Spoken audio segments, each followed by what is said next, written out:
Hi friends, నమస్తే. ఇప్పుడు మనం చూడబోయేది యాదగిరి గుట్ట లక్ష్మీ నరసింహస్వామి గుడి. ఇక్కడ బస్టాండ్ దిగిన తర్వాత కొంచెం ముందుకు వచ్చినామనుకోండి, ముందుకు నడుచుకుంటూ వస్తే హోటల్ ఉంటాయి. హోటల్ తర్వాత మళ్ళీ ఇట్లా చక్కగా వెళ్ళిపోతే కళ్యాణ మండపము లెఫ్ట్ సైడ్ ఉంటుంది. తర్వాత ఇంకా కొంచెం ముందుకు వెళ్ళిపోతే ఇక్కడ చూడండి, ఇక్కడ ఇలా ఇలా కోనేరు ఉంటుంది.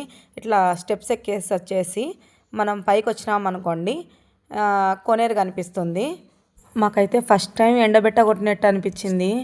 ఈ కొనేరు దగ్గరికి పోయాము. ఇక్కడ చూడండి, కొనేరు కనిపిస్తుంది. అందరూ స్నానాలు చేసుకునే వాళ్ళు స్నానాలు చేసుకున్నారు, కొంచెం రెస్ట్ తీసుకునే వాళ్ళు రెస్ట్ తీసుకుంటున్నారు. ఇక్కడ చూడండి, ఇదేనండి కోనేరు. ఎంత బాగున్నాయంటే నీళ్ళు అంత బాగున్నాయి, చాలా బాగున్నాయి. ఏం గలీజ్ లేవు, నీళ్ళు అయితే నీట్గా బాగా స్వచ్ఛంగా ఉన్నాయండి.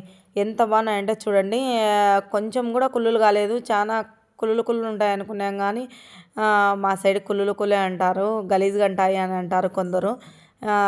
ఉంటాయి అనుకున్నాము కానీ ఏమీ లేవు. ఇక్కడ సబ్బు కూడా రుద్దుకోకూడదు, ఎందుకంటే ఉత్తగా స్నానాలు చేసుకొని దేవుని దగ్గర బట్టలు మార్చుకొని వెళ్ళిపోవాలి అని అనౌన్స్మెంట్ ఇస్తుంటారు. అందుకోసం ఇక్కడ సబ్బు కూడా వాడడు కాబట్టి ఊరికే స్నానాలు చేసుకొని వెళ్ళిపోతుంటారు జనాలు. ఇక్కడ చూడండి, మనం చూస్తున్నది కోనేరు. ఎందుకంటే ఈ కోనేరులో మా చెల్లెలు చెప్తుంది, హాయ్ ఫ్రెండ్స్, ఫస్ట్ టైం చూస్తున్నాను కోనేరు చూడండి. మేము ఫస్ట్ టైం వచ్చినాము, ఫస్ట్ టైం చూస్తున్నాము కోనేరును. నేను సెకండ్ టైం వచ్చినాను కానీ ఫస్ట్ టైం చూస్తున్నాను అని మా చెల్లెలు చెప్తుంది. మేమైతే ఫస్ట్ టైం వెళ్ళాము. ఇంకా మాకైతే చాలా అలసట వచ్చిందండి. ఎందుకంటే మేము మార్నింగ్ 7కి బయలుదేరి 4కి వచ్చినాము. ఎందుకంటే స్వర్ణగిరి చూసుకున్నాము. తర్వాత రమణేశ్వరం చూసుకొని ఈడికి వచ్చేటాలకే 3:30 అట్లా అయింది. 3:30 అయిన తర్వాత మాకు చాలా విసుగొచ్చింది. తర్వాత అలసటగా ఏదో మనిషికి ఎండబెట్ట కొట్టినట్టుగా అనిపించింది. మేము ఎండలకాలం వెళ్ళాం కాబట్టి ఎండబెట్ట కొట్టినట్టు అనిపించిన తర్వాత ఇంకా మేము తట్టుకోలేక ఇంకా అక్కడ భోజనం చేసుకొని ఇంకా వచ్చిన తర్వాత కోనేట్లో కాళ్ళు మొహం అన్న కడుక్కుందాం, ఎట్లుందో చూద్దాం అనేసి పోయిన తర్వాత ఎట్లయితే అట్లా అయింది లేండి. కొంచెం సేపు దేవుని దగ్గర ఒక 3 మునుగులు, మళ్ళీ వస్తామో రాలేమో, ఒకసారి 3 మునుగులు మునిగేసి నిలబడదాము అని చెప్పి ఇంకా మేము దిగిన తర్వాత బాగా సందడిగా కాసేపు బాగా ఎంజాయ్ చేసినాము.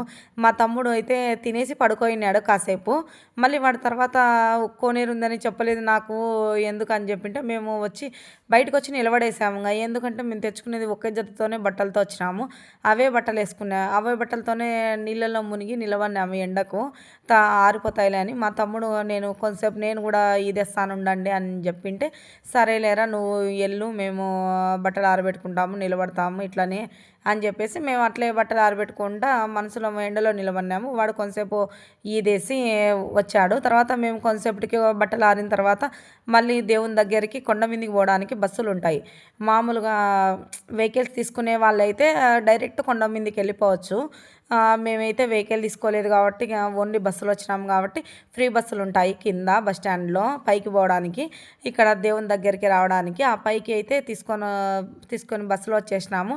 ఫ్రీనేనండి, ఛార్జెస్ కూడా లేవు. మామూలుగా ఎవరికి ఛార్జీలు లేవు. పైకి ఊరికే ఫ్రీగా బస్ వస్తుంది, ఫ్రీగా బస్ తీసుకొని పోతుంది కిందికి. అందుకోసం మేము ఇప్పుడు ఫస్ట్ టైం కొండ మీదకి దేవుని దగ్గరకు వచ్చేసినాము బస్సులో. పైకి వస్తున్నాం. ఇదే ఇక్కడ చూడండి, బస్ స్టాండ్ ఇది.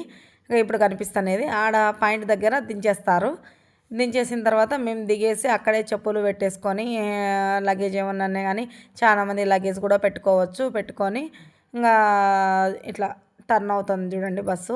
ఇదే అక్కడ బస్ పాయింట్లో నిలబెట్టేస్తారు, దిగిన తర్వాత వెళ్ళే వాళ్ళు మళ్ళీ ఆ బస్సు ఎక్కి కిందికి వెళ్ళిపోతారు. మళ్ళీ తర్వాత బస్సే తీసుకొని వస్తుంది. వెహికల్స్ తీసుకొని పోని వాళ్ళకు మాత్రమే ఆ బస్సు ఉపయోగపడుతుందని నేను చెప్తున్నాను. తర్వాత ఇట్లా వచ్చిన తర్వాత పాయింట్లో పెట్టేసినాడు. తర్వాత దిగేటప్పుడు అబ్బా, ఫ్రీ బస్సుల వల్ల ఎంత విసుగు వస్తుందంటే అంత విసుగు వస్తుంది. మన ఏపీలోనే అనుకున్నాం కానీ తెలంగాణలో కూడా అంతేనండి. మనలాగానే ఎంతమంది జనాలు అంటే అంతమంది. ఇప్పుడు కనిపిస్తున్నది పైన దేవాలయము, లోపల సెల్లాలో లేదు కాబట్టి ఓన్లీ దర్శనం అయిపోయిన తర్వాత మేము బయటికి వచ్చిన తర్వాత మళ్ళీ దేవుణ్ణి ఇట్లా టీవీలో చూపిస్తున్నాను. వాళ్ళు స్క్రీన్ పెట్టినారు. స్క్రీన్ పెట్టింటే నరసింహస్వామిని టీవీలో చూపిస్తాను. ఇదేనండి గుడి. అక్కడ కనిపిస్తుంది కదా గోల్డెన్ కలర్లో ఉండేది, అక్కడే దేవుడు ఉంటాడు. గర్భగుడి అది. లోపల కింద అయితే దేవుడు ఎలా ఉంటాడో లోపల లోపల కిందికి దిగిపోవాలి అని మా చెల్లెలు ఫస్ట్ టైం పోయించిన తర్వాత ఇప్పుడు సెకండ్ టైం వచ్చింది. ఆ అమ్మాయి ఇట్లా కిందికి దిగిపోవాలి అంటే అమ్మో గాలి తగులుతుందో లేదో ఆ కొండలో లోపల అని అనుకొని భయపడుతున్నాను. అయినా కానీ బాగా ఏసీలు పెట్టినారు, తర్వాత గాలి ఫ్యాన్లు అన్నీ పెట్టినారు, బాగుంది. దేవునికి కూడా ప్రశాంతంగా మాకైతే దేవుడైతే ప్రశాంతంగా మాకైతే దర్శనం అయింది. బాగా మంచిగా జనాలు కూడా లేరు. దేవుని కూడా ఒక 5 నిమిషాలు చూడడానికి చూడొచ్చు. కొందరు దిగలేని వాళ్ళు ఇప్పుడు దర్శనం అయిపోయింది ఇంటికి వెళ్ళిపోతున్నాము. దిగలేని వాళ్ళు అట్లా అది ఛార్జింగ్ బండ్లో వెళ్ళిపోవచ్చు. ఇక్కడ చూడండి మేము దిగి నడుచుకుంటూ వచ్చినాము. అక్కడ కనిపిస్తున్నాయి కదా అవి ఫ్రీ మండపాలు. ఎవరైనా నైట్ పుట్లో స్టే చేసేవాళ్ళు జనాలు పోయి స్టే చేయొచ్చు.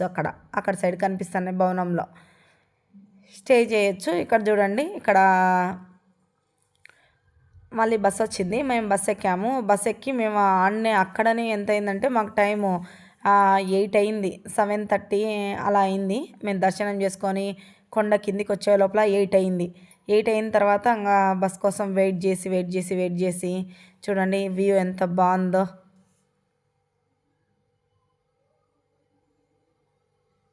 కింద ఎంత బాగా కనిపిస్తుందో. ఇప్పుడు బస్సు వెళ్ళిపోతూ ఉంది. వెయిట్ చేసి మేము 9కి ఒక హైదరాబాద్ సిటీ బస్ ఎక్కాము. అక్కడ 8:30 కల్లా ఎక్కాము. హాఫ్ అన్ అవర్ కల్లా 8:30కి ఎక్కితే 9:30 10 కల్లా వెళ్ళాము. 10 కల్లా ఇంటికి వెళ్ళిపోయాము. అక్కడి నుంచి కొంచెం ఆటో తీసుకొని వెళ్ళే లోపల లేట్ అయింది. అక్కడి నుంచి మళ్ళీ ఇంటికి వెళ్ళే లోపల 11 అయింది. ఇదేనండి మా యాదగిరిగుట్ట నరసింహస్వామి విషయాలు. ఇక్కడ నుంచి ఈ యాదగిరిగుట్ట నుంచి 1.5 అవర్ జర్నీ వరంగల్ ఉందంట. ఇక్కడ నుంచి కొంతమంది కావాలంటే వెళ్ళే వాళ్ళు వరంగల్ 1000 స్తంభాల గుడి కూడా చూసుకొని రావచ్చు. మేము ఎందుకంటే మగపిల్లలు ఎవరు రాలేదు, మేము అమ్మాయిలం వచ్చామనేసి మేము వెళ్ళలేదు. ఎందుకులే అనేసి అందుకోసం మేము ఇంటికి వెళ్ళిపోయాము. మాకు కొంచెం ఫోటోలో పిచ్చి కాబట్టి ఫోటోలు సెల్ఫీలు దిగడము, అందుకోసము నేను కొన్ని ఫోటోలు సెల్ఫీలు యాడ్ చేశాను. మీకు నచ్చినట్లయితే చూడండి, లేకపోతే స్కిప్ చేయండి. మా వీడియో నచ్చినట్లయితే లైక్ చేసి షేర్ చేసి సబ్స్క్రైబ్ చేయండి.